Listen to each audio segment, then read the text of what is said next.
નમસ્કાર વિદ્યાર્થી મિત્રો, તમે તમારી કારકિર્દીનું મહત્વનું વર્ષ એટલે કે ધોરણ 10 ને પાસ કરી અને 11માં પ્રવેશ મેળવી ચૂક્યા છો. આપ સૌને તો સૌપ્રથમ શુભકામનાઓ, અભિનંદન. ત્યારબાદ આપણે વાત કરીએ તો ધોરણ 11-12 આર્ટ્સ તમે જે છે કારકિર્દી માટે પસંદ કર્યું છે. આ ખૂબ અગત્યનો તમે નિર્ણય લીધો છે, જે તમારી કારકિર્દી માટે ખૂબ જ ઉપયોગી સાબિત થશે. ક્યારેય પણ પોતાની જાતને 11-12 આર્ટ્સમાં પ્રવેશ મેળવી નબળી ન સમજવી, એવું ક્યારેય પણ મનમાં ન રાખવું કે સાયન્સ, કોમર્સ કે બીજી લાઈનમાં નથી ચાલતા એ વિદ્યાર્થીઓ આર્ટ્સમાં પ્રવેશ મેળવે છે. આ ખૂબ જ ભૂલ ભરેલી માન્યતા છે, કારણ કે આપણા સમાજનો એક સામાન્ય દસ્તુર છે કે જેને ગણિત, વિજ્ઞાન અને અંગ્રેજી જેવા વિષયોમાં પ્રભુત્વતા હોય તો એને જે હોશિયાર અને એ જ વ્યક્તિને બહુમાન આપવામાં આવે છે. આ સમાજની ખૂબ ભૂલ ભરેલી અને નીચ કક્ષાની જે છે એ વિચારધારા છે. વાસ્તવમાં દરેક ક્ષેત્રનો દરેક વ્યક્તિ જે છે એ પોતાના વિષયમાં પારંગત હોય તો એને આપણે હોશિયાર જે છે એ સમજવો જોઈએ. હું તમને સામાન્ય કહું કે કોઈ ખેડૂત છે, ખેતીના કામમાં જે છે પારંગત છે, તો આ ખેડૂત એની પ્રવૃત્તિ દ્વારા જે છે એ એમ કહેવાય અર્થ ઉપાર્જન એટલે કે પૈસા કમાય છે અને લોકોને અન્નદાતા તરીકે મદદ કરે છે, તો આપણે એને કોઈ સામાન્ય ન ગણવો જોઈએ. એ જ રીતે આપણી પણ ધોરણ 11-12નો આ કારકિર્દી જે છે એને તમે સામાન્ય ન ગણતા, કારણ કે એના પછી અઢળક રસ્તાઓ જે છે એ 11-12 આર્ટ્સ કર્યા પછી આપણી પાસે છે.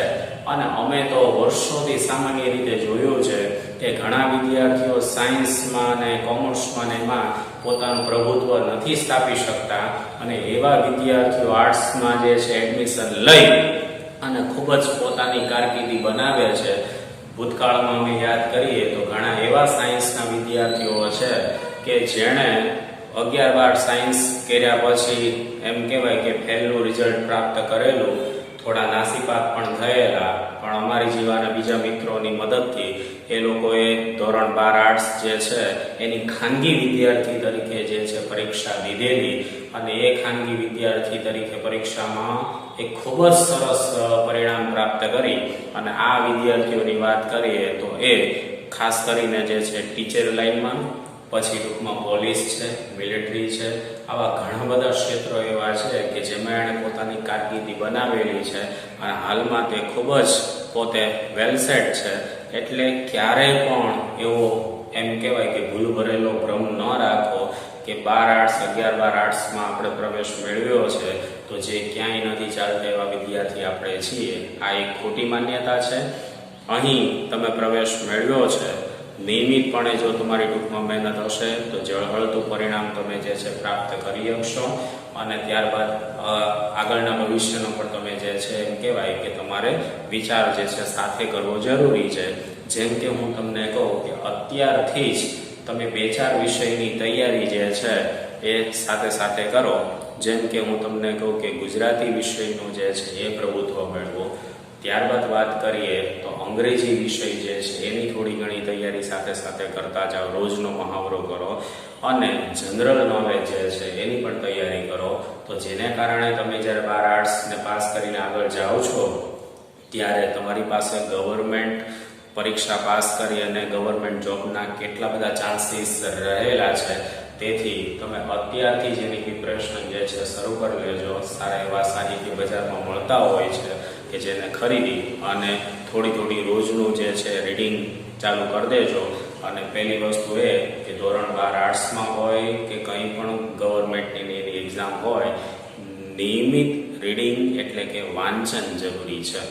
જો તમારી પાસે રોજનું વાંચન હશે તો સામાન્ય ટકાવારીવાળા વિદ્યાર્થીઓ પણ એ પરીક્ષાને પાસ કરી શકે છે.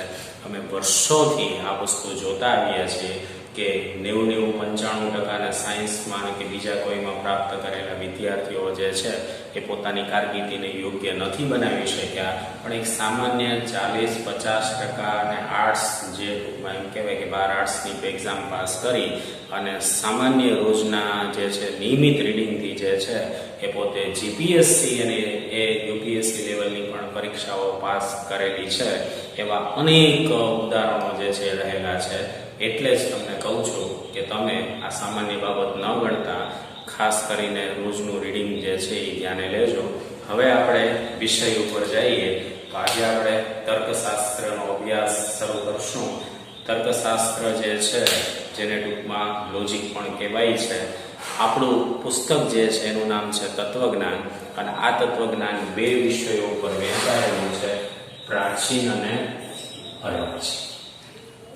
એટલે કે આપણું તર્કશાસ્ત્ર જે છે એ બે ભાગોમાં વહેંચાયેલું છે, પ્રાચીન અને એક છે અર્વાચીન. પ્રાચીન એટલે કે વર્ષોથી આપણા જે વેદ અને ઉપનિષદ એવા સાહિત્યોમાંથી જે આપણું તત્વજ્ઞાન જે છે પ્રાપ્ત થાય છે એને આપણે પ્રાચીન કહી શકીએ છીએ.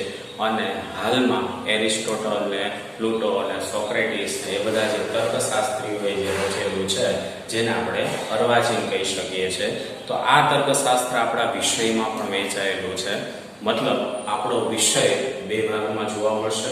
આપણે અગાઉના જે ટૂંકમાં 5 ચેપ્ટરો ભણવાના થશે એ અર્વાચીન તર્કશાસ્ત્રના જોવા મળશે, અને પછીના જે 5 આપણે ભણવાના થશે એ પ્રાચીન તર્કશાસ્ત્રના જોવા મળશે. મતલબ આપણું તત્વજ્ઞાન તર્કશાસ્ત્ર કહીએ તો આ રીતે બે વિભાગોમાં વહેંચાયેલું છે. એક છે પ્રાચીન અને બીજું કહીએ તો અર્વાચીન. હવે આપણે વિષયને ધ્યાને લઈએ તો સૌપ્રથમ આપણે આજે તર્કશાસ્ત્ર શું છે એની સમજ પ્રાપ્ત કરવાની છે. ચેપ્ટર 1, અને એમાં આપણે વિષયને ધ્યાને લઈએ તો તર્કશાસ્ત્રનો અભ્યાસ વિષય શું કામ અને કઈ રીતે કામ કરે છે. તો પહેલી વાત કરીએ તો તર્કશાસ્ત્ર એક શાસ્ત્ર અને વિજ્ઞાન છે. તો વિદ્યાર્થી મિત્રો આ વાત સાચી છે. જેમ મનોવિજ્ઞાન એક વિજ્ઞાન છે, જીવ વિજ્ઞાન એક વિજ્ઞાન છે, એ રીતે તર્કશાસ્ત્ર પણ એક વિજ્ઞાન તરીકે ઓળખવામાં આવે છે. કારણ કે દરેક વિજ્ઞાનનો પોતાનો એક વિષય હોય છે અને એ વિષયનો એ અભ્યાસ કરતું હોય છે. તો એવી જ રીતે તર્કશાસ્ત્ર પણ જે છે એ વિચારણાનો અભ્યાસ કરે છે, અને તેથી તેને એક વિજ્ઞાન તરીકે જે છે ઓળખવામાં આવે છે. વિજ્ઞાન કોને કહેવાય? તો કે વિજ્ઞાન એટલે કે પદ્ધતિસરના અભ્યાસ દ્વારા પ્રાપ્ત થયેલું અમુક ચોક્કસ વિષયનું એકત્રિત એટલે કે ભેગું થયેલું વ્યવસ્થિત જ્ઞાન. તો કોઈ પણ વિજ્ઞાન વિષય જે છે એ ચોક્કસ પોતાના વિષય ઉપર કામ કરે છે. જેમ કે આપણે વાત કરીએ મનોવિજ્ઞાન છે એ માનવ મન જે છે અને એના વિચારધારાઓનો જે છે એ અભ્યાસ કરે છે, તેથી ટૂંકમાં એને મનોવિજ્ઞાન કહેવામાં આવ્યું છે. અર્થશાસ્ત્રની વાત કરીએ તો એ આર્થિક એટલે કે દેશના અર્થતંત્રમાં કઈ કઈ પ્રવૃત્તિઓ થાય છે અને એ પ્રવૃત્તિને વેગ આપવા માટે શું શું કરવું જોઈએ, કેવી કેવી નીતિઓ હાથ ધરવી જોઈએ, જેનો અભ્યાસ કરે છે, અને તેથી તેને અર્થશાસ્ત્ર તરીકે ઓળખવામાં આવે છે. અને એવી જ રીતે ટૂંકમાં કોઈ પણ વિજ્ઞાનને યાદ કરો તો એ ચોક્કસ કોઈ વિષયનો અભ્યાસ કરતો હોય છે. એટલે કહી શકાય છે કે વિજ્ઞાનમાં હંમેશા કોઈ પદ્ધતિસરના વિષયનો અભ્યાસ કરવામાં આવે છે, અને એમાં જે પ્રાપ્ત થયેલું જે જ્ઞાન છે ચોક્કસ કોઈ એકત્રિત અને વ્યવસ્થિત રીતે ટૂંકમાં એકઠું થયેલું જ્ઞાન હોય છે કે જેનો આપણે ટૂંકમાં અભ્યાસ કરીએ છીએ. તો એક વખત આપણે વ્યાખ્યાને રિપીટ પણ કરીએ તો યાદ રાખજો કે વિજ્ઞાન એટલે કે પદ્ધતિસરના અભ્યાસ દ્વારા પ્રાપ્ત થયેલું અમુક ચોક્કસ વિષયનું એકત્રિત અને વ્યવસ્થિત રીતે જ્ઞાન. વિજ્ઞાનનો વિષય અભ્યાસ વિષય હંમેશા નિશ્ચિત હોય છે. તો આ વાત સાચી છે. વિજ્ઞાન કોઈ પણ લ્યો તેનો નિશ્ચય વિષય છે અને એ વિષય ઉપર અભ્યાસ કરે છે. મેં હમણાં તમને કીધું એમ અર્થશાસ્ત્ર આર્થિક બાબતોનો અભ્યાસ કરે છે. જીવ વિજ્ઞાન જે છે શરીર અને જીવ સૃષ્ટિનો અભ્યાસ કરે છે. મનોવિજ્ઞાન છે મન અને શરીર જે છે અને ટૂંકમાં મનની વિચારધારાઓ અને મનોમંથન જે છે એના ઉપરનો અભ્યાસ કરે છે. એટલે કહેશું કે વિજ્ઞાનનો અભ્યાસ જે છે હંમેશા કેવો હોય છે? નિશ્ચિત હોય છે. વિજ્ઞાન તેના વિષય અંગે માહિતી આપે છે. તો આ પણ વાત સાચી છે. દરેક શાસ્ત્ર દરેક વિષય પોતાની માહિતી જે છે એ લોકો સુધી પહોંચાડે છે, અને એના દ્વારા લોકો જે છે પોતાની સમસ્યા અને પોતાની પરિસ્થિતિનો જે છે એ અભ્યાસ કરતા હોય છે. એટલે યાદ રાખજો કે વિજ્ઞાન તેના વિષય અંગે માહિતી આપે છે. ત્રીજું, વિજ્ઞાન દ્વારા પ્રાપ્ત થતી માહિતી હંમેશા પદ્ધતિસરની હોય છે. તો આ પણ વાત સાચી છે. દરેક વિજ્ઞાનને પોતાની જે નિશ્ચિત પદ્ધતિ છે એ પદ્ધતિ મુજબ જ એ માહિતી જે છે એ આપે છે, અને એટલે કહેવાય છે કે વિજ્ઞાન હંમેશા પદ્ધતિસરની માહિતી આપે છે. આ માહિતી હંમેશા પ્રમાણભૂત હોય છે. પ્રમાણભૂત એટલે કે સત્યતાને સાબિત કરનાર. જે વિજ્ઞાન છે, જેમ કે આપણે કહીએ જીવ વિજ્ઞાન છે, તો એ પછી ટૂંકમાં મનોવિજ્ઞાન છે, અર્થશાસ્ત્ર છે, આ બધા વિજ્ઞાનોને યાદ કરીએ ને તો એનું જે જ્ઞાન છે એ સત્યતાને સાબિત કરે છે અને એનું ચોક્કસ પ્રમાણ આપે છે. ઘણી વખત એમ કહેવાય કે નિશ્ચિત જે છે કરેલી તર્ક પદ્ધતિઓ દ્વારા અથવા ટૂંકમાં કહી શકાય કે પ્રયોગો દ્વારા, અને એ પ્રયોગો નિશ્ચિત પદ્ધતિ અને તર્કો દ્વારા જે છે એ પોતાની સત્યતાની સાબિતી આપે છે, અને તેથી તેને પ્રમાણભૂત કહેવામાં આવે છે. એટલે યાદ રાખજો, એના દ્વારા જે માહિતી પ્રાપ્ત થાય છે એ હંમેશા કેવી હોય છે? પ્રમાણભૂત હોય છે. જેમ કે જીવ વિજ્ઞાનમાં જે પ્રાપ્ત થતી માહિતી છે, સજીવોનો અભ્યાસ કરવામાં આવે છે, તો એ નિશ્ચિત ચોક્કસ પ્રમાણભૂત માહિતી હોય છે. અને આ જ રીતે આપણે વાત કરીએ તો અર્થશાસ્ત્રમાં જે આર્થિક બાબતોનો અભ્યાસ છે, તો એ પણ એક ચોક્કસ પ્રમાણભૂત માહિતી હોય છે. જેમ કે આપણે એક ઉદાહરણ લઈએ કે આપણા દેશમાં દર 10 વર્ષે વસ્તીની ગણતરી થાય છે. તો આ 10 વર્ષે જે છે ઘરે ઘરે જઈ અને કર્મચારી જે છે એ માહિતી એકઠી કરે છે. ઘરના સભ્યો કેટલા, શું પ્રવૃત્તિ કરે છે, તો આ બધી જ માહિતી જે છે એનું આખું એક વિશ્લેષણ થાય છે, અને ગવર્મેન્ટને આમાં વિશ્લેષણ જે છે સોંપવામાં આવે છે, જેના આધારે ગવર્મેન્ટ જે છે અગત્યના નિર્ણયો જે છે લેતી હોય છે કે ગરીબી જે છે, પછી ટૂંકમાં બેકારી છે, દેશના અર્થતંત્રમાં પ્રવૃત્તિ કઈ રીતે, યુવા લોકો જે છે એને કઈ રીતે ટૂંકમાં એમ કહેવાય કે કેપેબલ બનાવવા, આ બધી બાબતો જે છે એની ઝીણવટપૂર્વક માહિતી એની પાસે હોય છે, અને એને આધારે વિશ્લેષણ કરી અને દેશમાં નીતિઓ બનાવી અને દેશના વિકાસમાં કાર્ય કરતા હોય છે. એટલે કહી શકાય કે એની જે માહિતી જે છે એ પ્રમાણભૂત હોય છે. હવે આપણે વાત કરીએ આપણા વિષયની, તો તર્કશાસ્ત્ર પણ એક વિજ્ઞાન છે. અગાઉ મેં તમને કીધું, કારણ કે તર્કશાસ્ત્ર પણ નિશ્ચિત ચાલતી પદ્ધતિ ઉપર કામ કરે છે, નિશ્ચિત માહિતી આપે છે, અને નિશ્ચિત માહિતીની પ્રમાણભૂતતા એ સાબિત કરે છે. તેથી એને પણ એક વિજ્ઞાન તરીકે ઓળખવામાં આવે છે.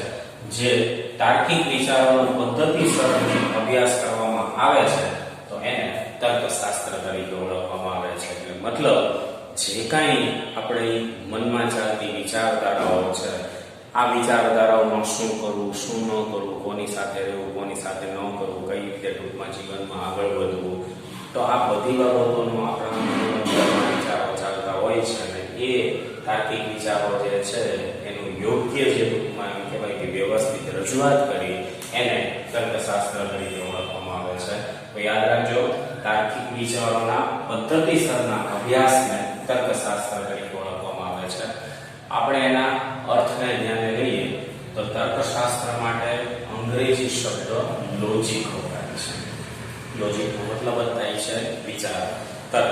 તો આ જે શબ્દ જે છે એ ગ્રીક ભાષાના લોગોસ શબ્દ ઉપરથી ઉતરી આવેલો છે. એક માર્કમાં વિદ્યાર્થી મિત્રો પૂછશે એટલે ખાસ ધ્યાને લેજો. તર્કશાસ્ત્રને અંગ્રેજીમાં લોજિક શબ્દ તરીકે ઓળખવામાં આવે છે, અને જે ગ્રીક ભાષાના લોગોસ શબ્દ પરથી ઉતરેલો છે, અને જેનો અર્થ થાય છે બે, ભાષા અને વિચારધારા. મતલબ તર્કશાસ્ત્ર જે છે વિચારોનું શાસ્ત્ર છે, અને કોઈ પણ ભાષા દ્વારા વિચાર જે છે આપણે કરતા હોઈએ છીએ. કારણ કે વિચાર છે ભાષા વગર શક્ય નથી, એટલે તર્કશાસ્ત્રના આ શબ્દને બે અર્થ જે છે આપવામાં આવ્યા છે, એક ભાષા અને બીજું વિચારણા. અને એટલે જ આપણા મહાન તર્કશાસ્ત્રી એરિસ્ટોટલ જે છે કે જેને તર્કશાસ્ત્રને આપણે પિતા તરીકે પણ ઓળખીએ છીએ, તો એણે તર્કશાસ્ત્રની વ્યાખ્યા આપતા કીધું કે તર્કશાસ્ત્ર એટલે કે ભાષા દ્વારા વ્યક્ત થતી વિચારણાનું શાસ્ત્ર. એટલે કોઈ પણ જે છે એમ કહેવાય કે ભાષા જે આપણે પ્રાદેશિક બોલીએ છીએ એના દ્વારા આપણે કંઈ પણ વિચારો જે છે પ્રગટ કરીએ, તો એ વિચારને પ્રગટ કરવાનું શાસ્ત્ર, એટલે એને કહેવામાં આવે છે તર્કશાસ્ત્ર. ખાસ ધ્યાને લેજો કે તર્કશાસ્ત્ર એટલે કે ભાષા દ્વારા વ્યક્ત થતી વિચારણાનું શાસ્ત્ર. સામાન્ય એક ઉદાહરણ આપણે લઈએ કે વેકેશનનો સમય હોય. આ વખતે તો વેકેશન લોકડાઉનમાં વયું ગયું છે એટલે ખાસ તમને ફરવા જવાનો મોકો મળ્યો નથી. પણ એક સામાન્ય રીતે તમે જુઓ છો કે જ્યારે વેકેશનનો સમય હોય ત્યારે વેકેશનમાં ફરવા માટે ખાસ કરીને આપણી પાસે બે ઓપ્શન હોય છે. એક ફેમિલી સાથે ફરવા જવાનું અને બીજું મિત્રો સાથે ફરવા જવાનું.